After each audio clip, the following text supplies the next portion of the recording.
talk about the beginning of the fourth set and how difficult it might have been to begin that fourth set after being 2 sets down? Yeah. I mean, yeah, I was like, oh, geez, those 2 sets went by pretty quick. And then I was like, you just try to have fun with it. And then I caught some good fire. And then, yeah, I was back in it by the time you know it. Francis, first of all, congratulations on a terrific performance. I know it's at the final last ball that you wanted to have land on your side, but you know, in the last 2 months, you've made global awareness. 4 months ago in Sarasota, Florida, you're on the court with all the screaming in the background all over the world. It's viral. And you respond out, it can't be that good. People knew that you had a sense of humor. Tonight, you made global awareness that you can play this game with the best. Congratulations. So, what was it feeling like out there? Both ends of it, the highs, the lows. You know, I came out there, I really didn't feel nervous at all.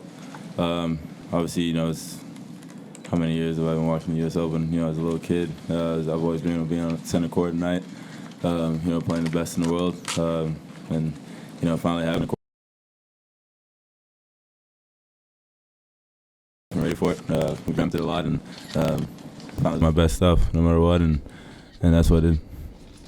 Did you have a word with your dad yet on it? He's right behind me, yeah. Not much, you know, just gave him a hug, but surely we'll be talking about this one for a while.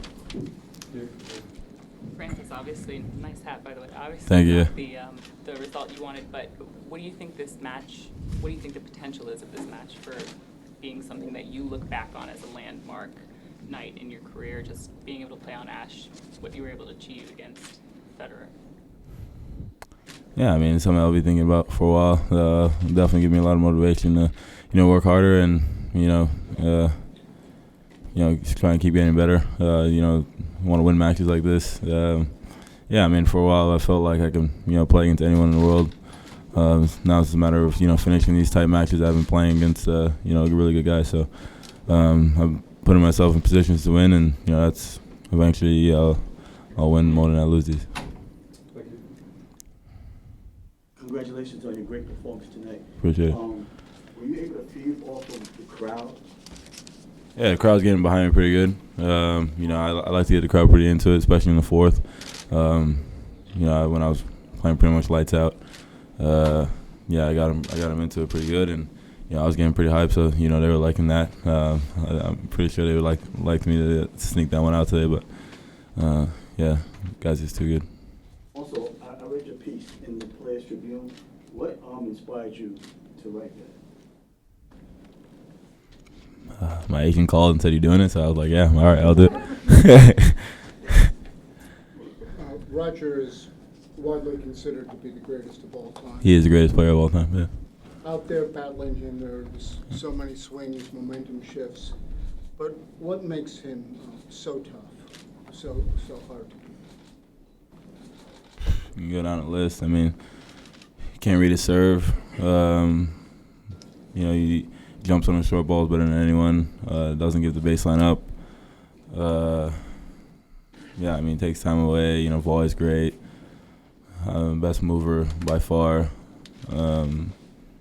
Yeah, just sees the game completely different than everybody else, and I mean, he's unbelievable. Did you sense his decision-making changing and his thought patterns changing during his tactics during the match? Did you sense any of that? I mean, yeah. I felt like when I was playing well, I was kind of controlling most of the rallies. You know, when I was in the ball big, you know, he wasn't really doing much except staying steady with me. And then, you know, when I was playing well, I was pretty much controlling all the rallies and putting the most pressure on him. And then obviously, you know, if I stepped back a little bit, he took that angle and ran with it. And yeah, and you know, that's what he did. You know, he won by the skin of his teeth, and yeah. Francis, Roger and a lot of the top guys obviously have these all-around games, right? And nothing's really that much dominant than the other thing. How important is that for you as you continue to develop your game to make sure everything is being developed, not just a couple things? Yeah, they have every shot in the book. That's why they are where they are. That's why they've achieved what they've achieved. And yeah, I'm just trying to get to that point, where I feel I can hit any shot at any time. Got all the tools, and yeah, that's when you're pretty tough to beat. And when you have that, when you have all the shots, it's pretty easy to play, and they just put it all together. And he's been doing this for a couple of years, so I think he knows what to do in the tough situations. A little different question then. Your peers like tennis, Bjorn, they have some tennis-related names. What do you think of that idea, and would that be something you would entertain years and years down the road? No, I don't really think about that much. That's pretty cool that they have that, but a name's a name at the end of the day for me. What do you think will stick with you longer, the sense of pride in how you played tonight, or the disappointment in the result? Where, how do you look at this one now? Probably pride. Obviously, I'm pretty disappointed as well, but I just went 6-4 with the fifth with, at night, first time ever on Ash, greatest player of all time. It's tough to be pissed, but at the same time, it's, if you were to win 6-4 in the fifth, and how I'd feel right now, and things I'd be saying to you guys. So, obviously, not satisfied, but I think it's a pretty good showing. Roger patted you on the chest as you guys were walking off the court. What did he say to you? Great year so far. You're only getting better and better. Keep going, and you're gonna have one hell of a future. So you saw the draw. You saw you got Roger Federer. What was first going through your head, and then was there? How did you prepare for the match right after you saw it?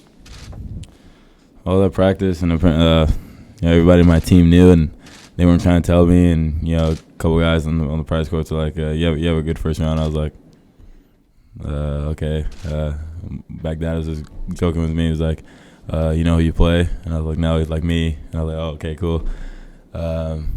Tisarvich was like, "You ready to play at night?" And I'm like, "Okay." Like, someone's messing with my head. And then I saw it, and I was like, "Yeah, let's have a thriller. Let's battle." I played him once before, and I thought I was in the match, and I'm always gonna give it my best stuff. Doesn't really matter if it's on the other side. After a while, it's it's just a tennis match, and you just want to beat everyone you play. So after a while, you almost forget that's Roger Federer, because at the end of the day, you're just hitting the ball on the side of the net. When you were first going out on the courts at the Junior Tennis Champions Center in College Park, did you ever imagine having a moment like this on the greatest stage in our game? Was that something that came to you early in your play as a young junior? It's the only reason why I played the game. Every day I thought I would be here. I always told my dad that. Finally got the opportunity to do it, and it means the world to me. And I'm happy that my brother, my mom, my dad, everyone got to see it. And what did Roger say to you at the net after the great match? Yeah, I guess said that a minute ago, but yeah, that you're gonna be a great player, and you have a bright future ahead, and just keep doing the work, and that I've had a great year so far. Francis, just a moment ago, you mentioned going on the practice court, getting ready for this. After tonight's, this moment, this statement, is it going to be easier to go on that court and push yourself even harder because you got a taste of it now? Yeah, you could say the same thing when I lost to, John last year, 7-6 in the fifth. All these matches, make you want to get back on the practice courts. It's I don't know, at this point, of my career so far, I wouldn't say, just that, losing this match, that I'm going to want to practice that much more. I want to be number one in the world. I want to, win Grand Slams. I want to be on top of the game. So I always have motivation to play a game, and it obviously helps. But until I do that, I'm always going to be motivated to play. just mentioned what Roger Federer said to you at the net. Given that you just asserted earlier that he is the greatest player of all time, in your opinion, what does that make you feel to hear those words coming from him, talking about how he's followed you and knows that you've had a great year so far? How does that make you feel when someone who you think is the greatest of all time says that to you immediately after the match? I mean, right after, you don't really process it. It's kind of just, you're obviously not happy. I mean, you're not really hearing it. But when you calm down, it's unbelievable hearing something like that from him. He's for sure the best player of all time. And also the nicest guy out on tour. Always says the right things, always does the right things, and he's such a great ambassador for the sport. So it means a lot that he said that to me, and that he thinks I have a future. That definitely gives me some confidence.